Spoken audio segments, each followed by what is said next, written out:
Lives uprooted, forever linked to the Bruce McArthur investigation.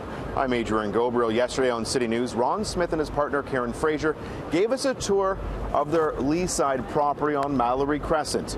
It was part of the largest forensics investigation in our city's history, and it was literally torn apart. Tonight, for the first time, we met not one but two couples who graciously gave them a place to live when they were suddenly forced out of their home into the streets on the cold winter morning of January 18th. They said, you have to leave your house now. I beg your pardon. There's been a serious crime. Bruce McArthur's been arrested. Get out.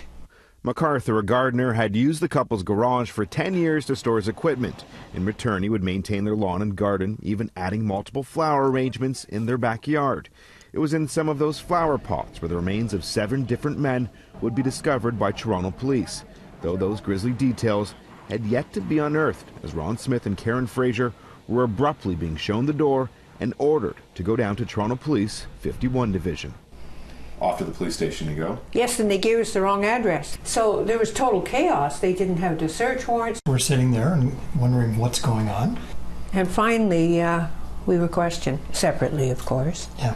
They were separately grilled by police about their whereabouts on multiple dates. So they asked me all these questions, and in the end I said, okay, am I allowed to ask now what's going on? How have you handled this? Day by day, moment by moment. It was in that moment the magnitude of their situation began to sink in. Ironically, the couple, who for years have run a charity that distributes sleeping bags to those on Toronto's streets, found themselves out in the cold. Victim Services reached out and only offered them one single night in a shelter. That's when they called Ron's squash buddy of 40 years, Norman Leach, and his partner, Mary Huron. And I looked at Mary and I said, Mary, do you want to go down this path?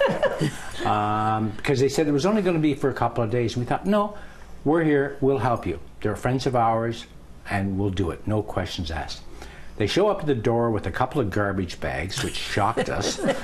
Bags in hand, 2 days turned into about 2 weeks. Through those days, the 4 friends found therapy in laughter as they watched and learned, as we all did, about what was being discovered inside flower pots on the property of Ron and Karen's home on Mallory Crescent. Did it ever cause you to pause and be like, you know, could our friends be involved in this? Never ever thought that at all. That's an interesting question. This is a situation none of us have really ever had. Well, you know, it goes to the point where you're in the middle of something like this. It's interesting who you hear from. It's even more interesting who you don't hear from. In total, they were forced out of their house for 22 days. Ahead on City News, we're going to meet the extraordinary strangers who welcomed not only Ron and Karen into their home, but their feline companions as well. What would you do if you were told to suddenly leave your house by police? Leave your personal possessions, your pets, your life at home as you know it.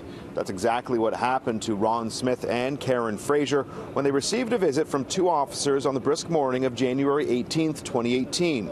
Their home was about to become the scene of the largest forensics investigation in Toronto's history. Alleged serial killer Bruce McArthur had just been arrested. Tonight, we speak exclusively with 2 extraordinary strangers who stepped up to help a couple in need and their feline family members. When a mutual neighbor called and said that Ron and Karen, and I said, who? Similar to Ron and Karen, Hilka and David Shaban are self-professed cat people. The couples live a few blocks apart and shared some passing waves and some small talk, but that was about it.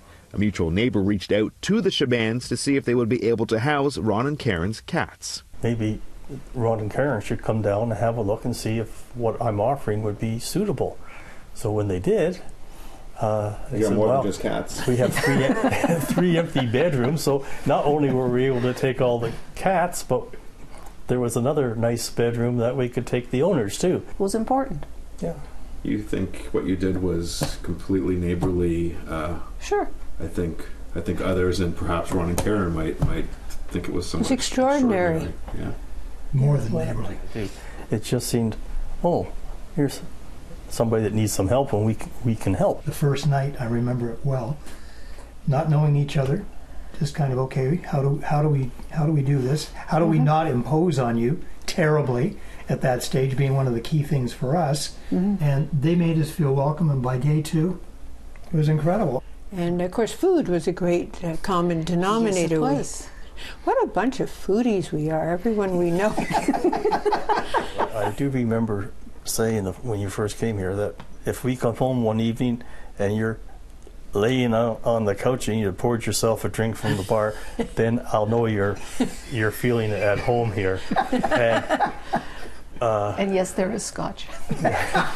So The common denominator. Did you ever stop and be like, geez, we've let these people in, could they somehow be tied to this? There's remains on their property.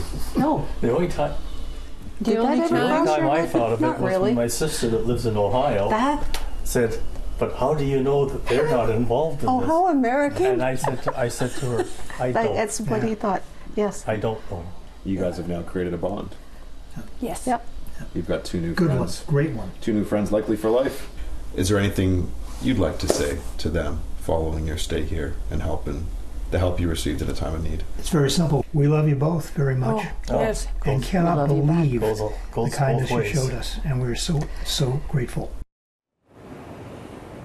Ron and Karen say there's been upwards of 100 people who've helped them in several different ways over the last 10 months. And aside from their recent experience, they also believe there's never been a more important time for us to create bonds and relationships with each other right here in our city. I'm Adrian Ghobrial for City News.